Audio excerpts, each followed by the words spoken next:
We are at the park today. Me and my dogs, they are off running around. And so I figured I'd do a video. This is going to be a study, but it's also going to be something a little different. Try not to make it too long. Our spring text to get started is going to be Psalm 115. Psalm 115. And it's going to start at verse 2. So, ultimately, this video, I wanted to try to take a stab at the fact that we as Christians, well, I shouldn't say Christians, we as just humans in general,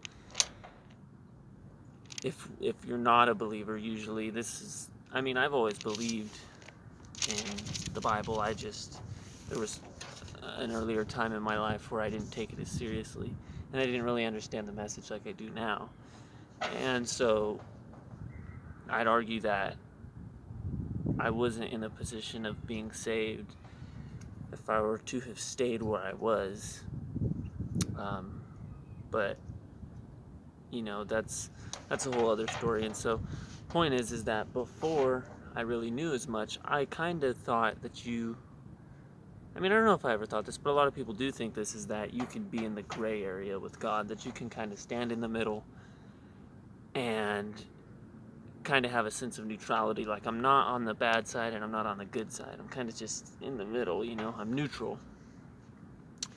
And so this video, I want to focus on the fact that neutrality is a myth, and you may hear it from other preachers and stuff because it's true. And if you do hear them say it, it's because it's true.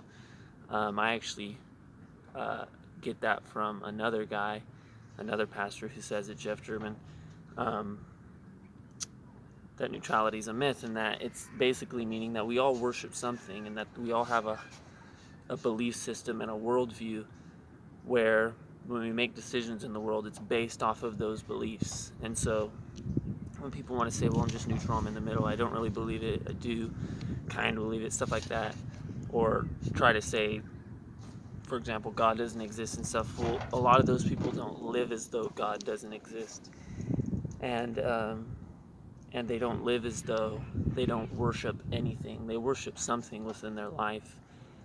They aren't neutral. They are dedicated to something. And so Psalm 115, to get us started, verse 2 says, "Why should the nations say, where is their God? Our God is in the heavens. He does all that he pleases. Their idols are silver and gold, the work of human hands. They have mouths but do not speak, eyes but do not see. They have ears but do not hear, noses but do not smell. They have hands but do not feel, feet but do not walk. And they do not make a sound in their throat. Those who make them become like them. So do all who trust in them. O Israel, trust in the Lord. He is our help and our shield." And so, right there, think about what it's saying. It says, why should the nations say, where is their God? There is only one God. And that's what the Bible states all throughout it. But we're talking about other nations here. We're not talking about Israel. So it says, why should the nations say, where is their God? And as an answer to us, as the Jews in the time of the Old Testament, when the Psalm was written, it says, our God's in the heaven. Our God, our one God, is in the heavens, and he does all that he pleases. Yet their idols, these non-believers, these other nations, their idols are silver and gold, the work of human hands, mouths but do not speak, eyes but do not see, ears but do not hear, noses but do not smell, hands do not feel, feet do not walk, and throats that don't make a sound. And those who make them become like them. So do all who trust in them. And so it's something that Jesus actually works off of in some of his parables. And when he's explaining the parables to the apostles, he's telling them, I'm supposed to speak to them in this way because of things like this, where it says this is what they worship. Even the Jews had fallen away from the covenant that God had made with them, and so that's why they were being judged also in the time of Christ. So when Christ comes, he pronounces judgment. He says that, there's salvation, but there's also judgment that's coming for these covenant breakers, these people who were under the first covenant, Israel and God, and those Jews broke that covenant. And so it's saying to the people who are in the other nations and the people that have fallen away as truly faithful, honorable Jews, that the idols that they worship, whether it's money or it's a statue of some other god or something like that, the point is that those gods aren't living and they don't do as they please. What does it say right in the beginning? Our God is in the heavens. He's alive. He does all that he pleases. And so when you hear Christians a lot, they'll say, we worship a living God, a God who acts within the world, a God who isn't, I think, deism, or I could be wrong, but a belief that God kind of just made everything and then absolved himself or made himself exempt from it all and kind of just walked away and let it, like a snowball rolling down a hill, just do whatever it's going to do, but has no intervention. But our God is living. He interacts with us. He's interacted with us through Christ and the prophets and the Word. And so we have something to believe in that's living. And so when we worship God and who he is, we become more like God. Obviously, I'm not going to be making any universes anytime soon, but we're made in the image of God in the sense that we bear honor to him, because when we act in the world, we bear his image. And so if I'm acting in the world and I'm a bearer of his image, it's like if I'm a teacher and I teach 5th grade and my whole class at the end of the 5th grade year moves on to 6th grade. And so any teacher that gets one of my kids is going to know this is where he came from. 5th grade is me as a teacher. And so if this kid's kind of like out of line, doesn't have any discipline or something, they're going to look back at me like, you were the teacher here. And so ultimately my point is that you're an image bearer of God, and so the way you act reflects back on God. And so if you're going to bear the image of God and know the knowledge of good and evil, you have to be held accountable to those standards, and you have to bear an image like God, which you can't. You're imperfect or fallen. You sin every day of your life. And so when it comes down to it, this is the story of Christ. He came, he lived a perfect life so that he could stand as intercession, as a propitiation for you before God, to be that perfect image that you have faith in, to be that offering, that sacrifice, that payment that you couldn't pay, that fine that you couldn't cover. And through that, he satisfies the wrath of a just and holy God who says, if you're going to bear my image, you have to bear it completely. You have to be perfect.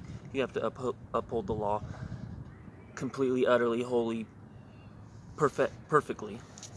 And the only person who ever did that, and the only person who ever could, is Christ. And that's because Christ is Yahweh in the flesh. He is God. He is that image of that law. He is the image we're supposed to bear in being image bearers of Yahweh, of Christ. And so that's why post New Testament you see that it's always talking about being conformed to the image of Christ, because just as these people with their false idols, whether it's silver, gold, scarecrows or marble, stones or money or sex or power, whatever it is that they fall at the altar to worship for their satisfaction, for their fulfillment, it makes them more like that, And so it's kind of this point here when he says, they're the work of human hands, they have mouths but do not speak, eyes but do not see, all these things. And those who worship them are like them. Because when you worship something that's dead, not a living God, something that isn't an example, or portrayal of the truth and what's truly godly, holy, and righteous, then you become like something that isn't like God. You become like whatever it is that you do put as God in place of the true and living God. And so you become something that doesn't have what God has. The only being ever that could ever know your heart completely is the being who created you. It's your God. And so when you try to worship something that doesn't have eyes, you become blind. I think there's a famous verse where he says, if the blind lead the blind, then they'll both fall in a pit. But Christ is this analogy of light. He's this analogy of a shepherd who takes you, a lost sheep, and leads you out of your lost state and reconciles you back to him, and gives you peace with God, because you can't, it's like when you don't have eyes, you can't see, and when you don't have ears, you can't hear. And so even if I'm telling you these things, you're not going to hear them. Even if I'm showing you, you're not going to see them. It's a matter of being changed in the heart by God. And so if you want, we can just whet our appetites. Go to Ezekiel 36.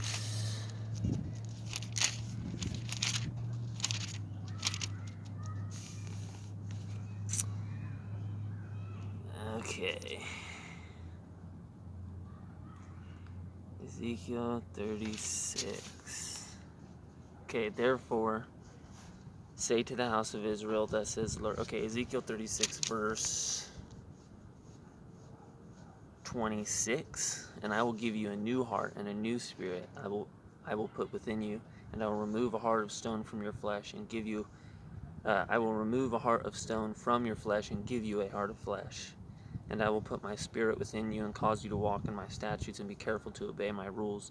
You shall dwell in the land that I gave to your fathers, and you shall be my people, and I will be your God. I will deliver you from all uncleanness, and I will summon the grain and make it abundant, and lay no famine upon you. And so what it's talking about is ultimately being born again. It's ultimately having that reconciliation with Christ and being changed, being given eyes so that you may see the glory of God, being given ears so that you may hear the gospel, and you do have the recognition of this is saving grace, this is the message from the King, this is all of it. And so a lot of people think a message like that's crazy, or they think that they don't worship anything, or they think that there isn't something in their life as a value that orients them. You know, we all like to think that we aren't being controlled, but we are. And our will, the will that we have, our desires and our passions in life are determined by this fleshly body. And those desires and those passions of this fleshly body are against the spirit. You can actually find that in the Bible. You can go and look it up. Feel free. That's a whole nother video. But the point is that they're opposed to each other, so that you won't just do the things you're not supposed to do, although you want to do them. And so, if anybody ever told you that coming to Christ would be easy, it's not. He calls you to come and die. Pick up your cross. Pick up your own responsibility. Admit to your own guilt. Repent and believe and follow him. Follow him, because he's the one who's standing in between you and judgment. He's the one who's going to absorb the blow. And so the only person worthy of worship is the person who's going to do that for you.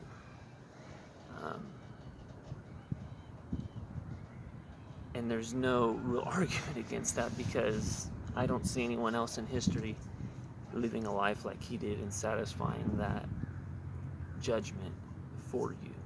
And so ultimately, my goal in this video was to get across the fact that if you think you are neutral in this, you're not. You're not. Actually, what drives most people to think they are neutral is because they want to live in their life of sin and desires, and they want to basically neglect and ignore and act indifferent towards their own internal guilt about the way they live and how they know they're wrong, but they wish to continue doing what they want to do. They love that more than they love God. And so it's a shame when you understand the full picture of it, you know what's really going on. But it's for that reason that we do spread the message as Christians, and we try to get it out there, and we are always ready to be able to defend the faith that we have, and so on and so forth. So the other part of this video that I did want to get into is that ultimately this, I feel like, has completely displayed that there should be no one else that you inquire of other than the Word of God, God Himself, Jesus Christ. There's no one else, okay? It's not at the altar of alcohol or at the altar of money or at the altar of status, fame, and power that you're ever going to need to inquire of for any answers about your life or anything, or for satisfaction. You shouldn't go to those things to have your answer to your problems. Come to God before you come to any of those things. God, He says, seek first the righteousness and the kingdom, and then all these things will be added to you. Food, clothes, all that stuff. So I want you guys to start asking questions. I want you guys to leave questions in the comment area if you do have any. And we can get that started, and I'll do another video later on answering those questions if I do get a decent amount. If not, I'll just ask people on my own, and we can do it that way. So other than that, subscribe, like, share, stay greater than.